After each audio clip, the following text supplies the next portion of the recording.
What is up, business owners, entrepreneurs, and probably my grandma? This is Business Vibe. In today's interview, we talk with Alex Duprez. Alex hated working for someone else and created a home service side hustle that now makes $15,000 per month. He shares the story of how he got his first customers by door knocking on every single home in his neighborhood and the other marketing strategies that have worked great for his business. Enjoy. Alex, it's great to meet you. Can you tell us a little bit about yourself and your background? Yeah, pleasure's all ours. My name's Alex Duprez. I'm the owner of Dirty Jersey Home Services. We are in our second year here. Prior to that, I was in retail for about 18 years. I held every position from a part-time truck unloader to a district trainer. And I got tired of just working for somebody else when I had the opportunity to make a difference for myself and my family. And I took control of it one day because I got sick and tired of being sick and tired. Like so many people, right? Yeah. I mean, they don't set things up for you to, really make a difference in your family if you are a U2 employee. So what is your business? Your business is Dirty Jersey Home Services. And what do you do? So we focus primarily on anything involving exterior cleaning, gutter cleaning, window cleaning, pressure washing, soft washing, as well as, making sure that people can appreciate what they have going on at home and, can see the life brought back into their homes. And so you kind of already talked about what inspired you to start Dirty Jersey Home Services. Is there did you just start getting kind of tired of working for somebody else, or can you point to one specific time that really transformed your way of thinking? So this was honestly labor of love that started many, many years ago. At first, when I was in my 20s, I wanted to buy a franchise, but I just couldn't fall in love with any of the franchises. And I thought I had to go the franchise route because I didn't understand what it was like to be a business owner. And I thought that, with being in a franchise, you can then see that it's, you have that guidance to be that business owner. And then early 30s, I got myself involved with an MLM. I was like, you know what, maybe this is something close to being a franchise without having, that ridiculous amount of money you have to put forth first. And that didn't work out exactly the way that I wanted it to. And so finally evolved into this. And so what were your first steps to starting your business? So you had the idea. You were still working, I imagine, as a W-2 employee when you started. Did you kind of start as a side hustle? Yes. So believe it or not, this actually started because my HOA sent me a letter in the mail saying that if I don't clean my own home, I'm going to get fined. And I was like, can they even do this? Because this was my first time dealing with an HOA. And so I took to YouTube initially, YouTube University, and learned the basics of what it takes to clean my own home. And after I cleaned my own home, I was like, people pay for this stuff? Like, are we serious? This is what goes on? And so I was like, you know what? Let's see if we can turn this into something. And that's just what it was. I started off with maybe one house a day, 4 days a week. And I did that last year part-time while working with Little Debbie as a distributor and doing that during the day and doing pressure washing in the evening. That's a beautiful coming to story. So you had a W-2 that you didn't particularly like. You wanted a side hustle, and you found a need that people wanted, that people would pay for, and you just started slowly growing it from there then. Yes. But the key to finding a side hustle, it's not just about the money. It's about doing something you actually enjoy doing.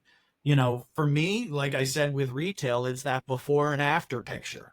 In this industry, that's all I do all day. And so transitioning to the marketing side, how did you get your first customer when you were starting this and you wanted to transition from cleaning your own house to cleaning and helping other people? So the first thing I did was I reached out to every friend and family in my contacts. I went down the line in my contacts, whether it was like 100 text messages that I sent out. I was just like, hey, listen, I've started my own business. I need a favor. Can I come clean your house? Can I get some experience under my belt? And can I exchange it for a Google review? Just something, and that's how I started with my work experience to build up that knowing what I'm doing. And I relied on anybody who was close to me to allow me to get the opportunity to learn the ins and outs and make mistakes and fall forward. And so we kind of hit already on about what you do for customers. You do power washing and things in that respect. Yes, yes. Okay. And so what ways of marketing have you tried that may or may not have been successful? So you contacted everybody that you possibly could to get your first customers, and then you started, I'm sure that ball started to roll. Absolutely, absolutely. So from that point, it then went from door to door. I mean, when you are starting out and you don't have the money to pay for marketing or pay for ads or anything like that, you start where it's free. So you talk to friends and family, you talk to, you get referrals, you start knocking the neighbors. I live in a development with 120 homes, and I was able to get 11 homes in my neighborhood. And from that point, they would introduce us on Facebook to their friends and family. Hey, check out Dirty Jersey Home Services. They're going to be there for you. They just did our house, and it's getting those people to give you that, request, that referral saying, I trust them, you should too. Yeah, because word of mouth was one of the most powerful ways of marketing. Absolutely. And then from there, because I saw success with indoor knocking, I invested in door hangers. I invested in flyers. I invested in something that still did not cost a lot of money to distribute and a low entry point to kind of make myself still look professional. That is beautiful. And so you have all these compounding ways of marketing. You have all these compound ways of marketing. Did any one of those produce more results than the others?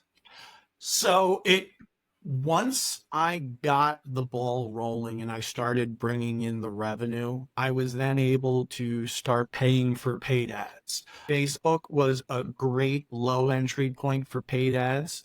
I think we were investing maybe $20 a day, $600 a month.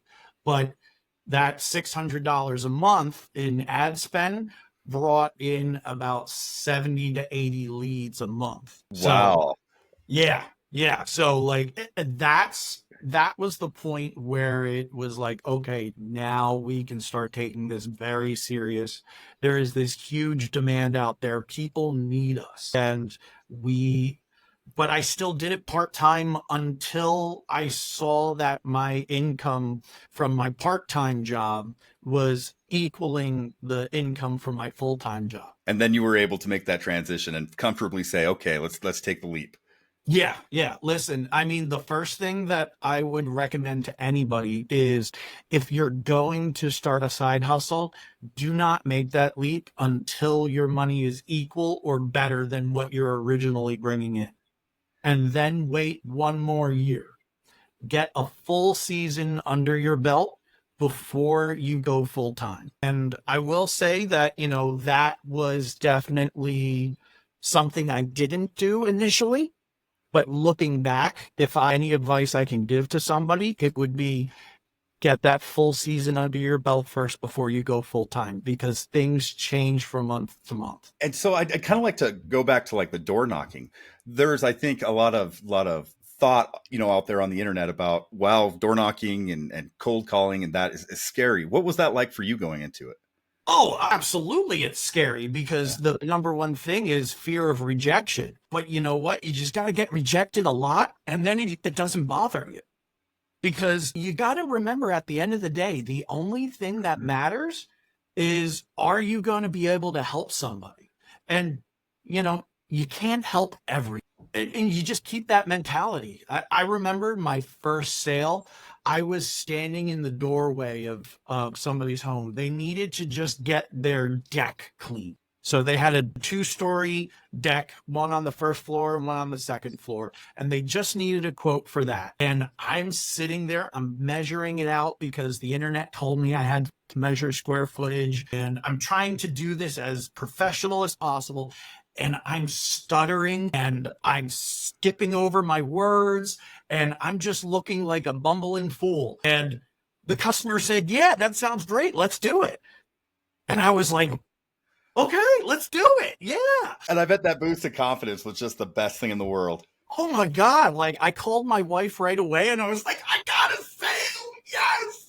Like it was just, I was on top of the world. I was like, this really wasn't as hard as it could be or as I thought it would be. And then from there, I've sworn by door knocking and organic marketing. So in your marketing, do you take an approach to customer retention, trying to, get that same customer over and over and keeping yourself and your business in the back of their mind for the next time they need that service? 100%. See, you got to look at being an entrepreneur as, it costs a lot of money to find a new customer, whether it is your money in the labor that you're spending walking door to door or actual dollars to go find these customers.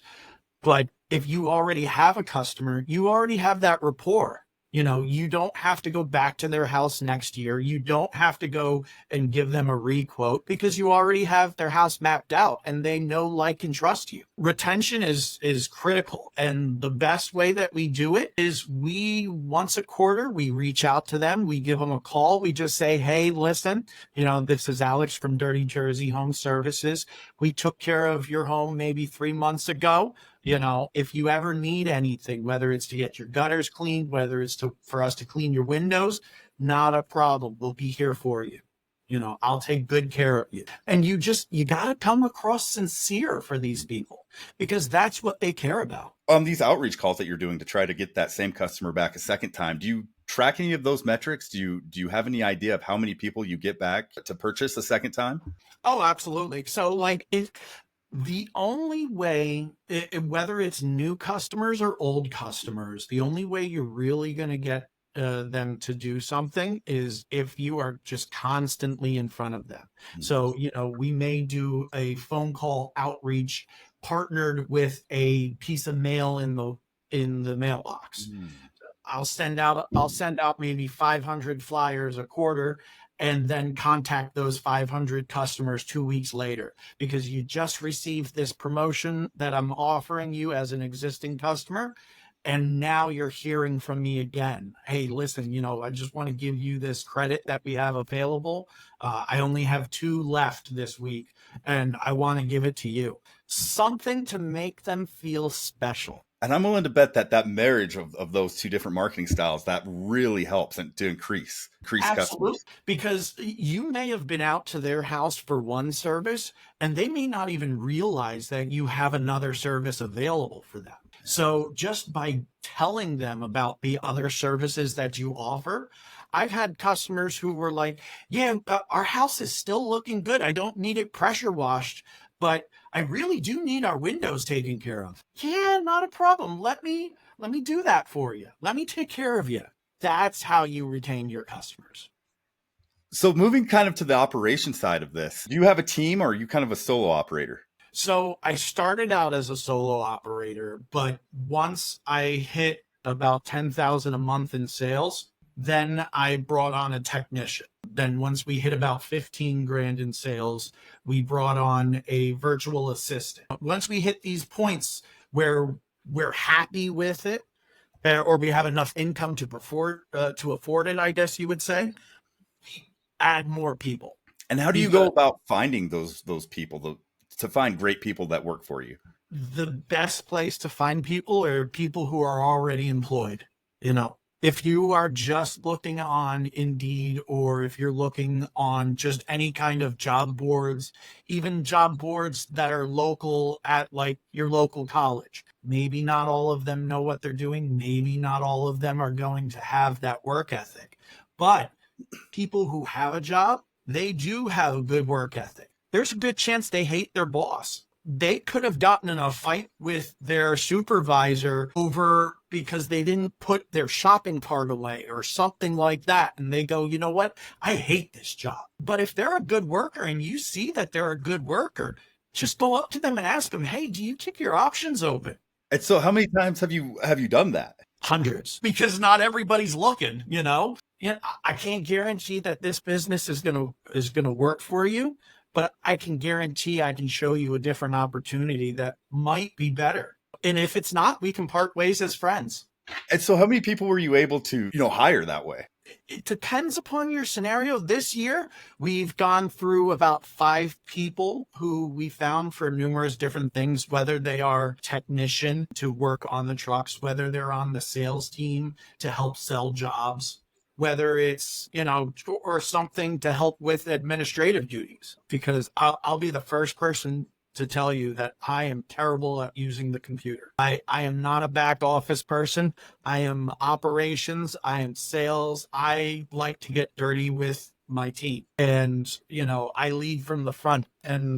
But recruiting is the best way to do it. So that's a really good segue to my next question. What does the typical day for someone in your position, the owner with a team, look like? A typical day, I'll start off with the morning to see if we have any new quotes that are approved. If the quotes are approved, I'll get that information written down and ready to go. I'll send that information over to my VA, which is, if you're not familiar, it's a virtual assistant. And then she'll go out and she'll start making phone calls. She'll get people on the schedule. She'll get the schedule start to be packed out that way. From that point, I have a meeting with my technicians. I tell them, okay, here's the jobs that we have lined up for the day.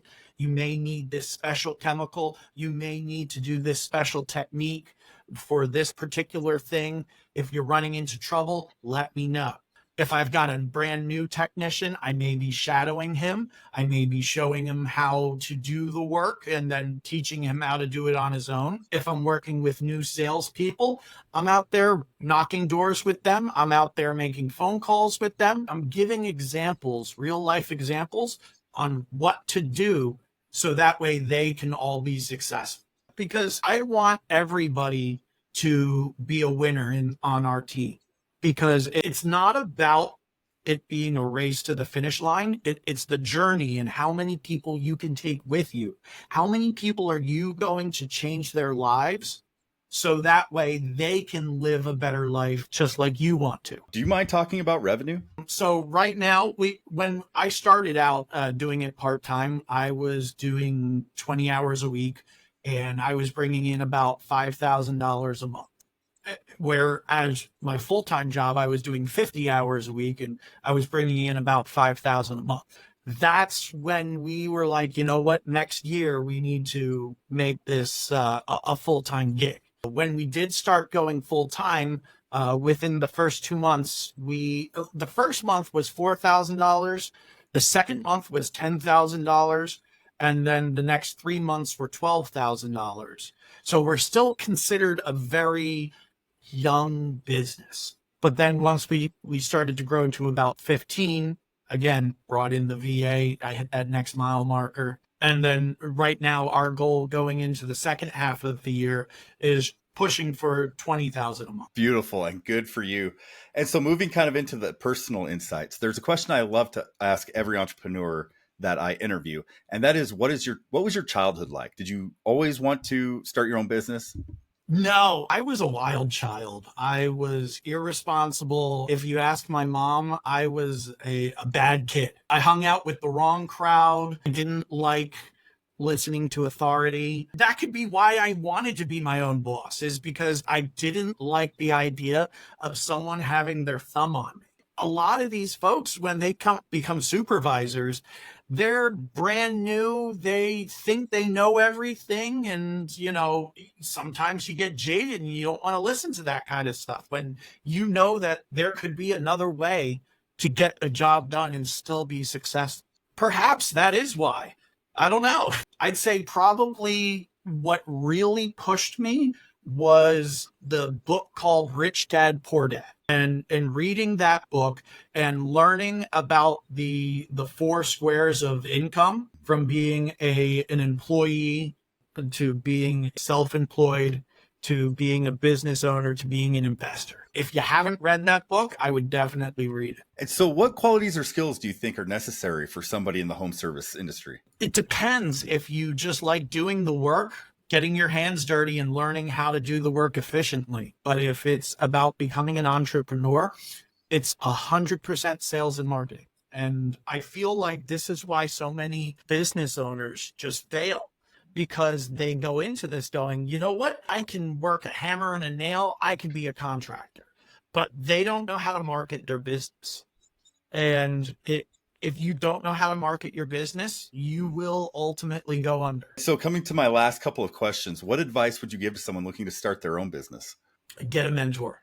100%, whether it is free mentorship, whether it's paid mentorship, I don't care. Get a mentor. Was that something you were able to do, or Yes. looking back, you wish you did? No, I did it from the get-go. And I picked that up because of doing it in an MLM. And so how did you find a mentorship? You found somebody that was also in the home service industry? Yes, there are tons of people who are willing to help. There are tons of people who will do it for free. And then there's tons of people who will do it as a paid service. Find somebody who has a couple years under their belt, who knows the ins and outs, who can get you through it. Sure, there's going to be a lot that you have to do on your own. You know, a mentor will definitely make the process go quicker for you. And you read a lot on the internet that people are looking for mentorship, or they think they need some. How were you able to find and secure a mentorship? How did you go about approaching someone? Actually, through Facebook groups.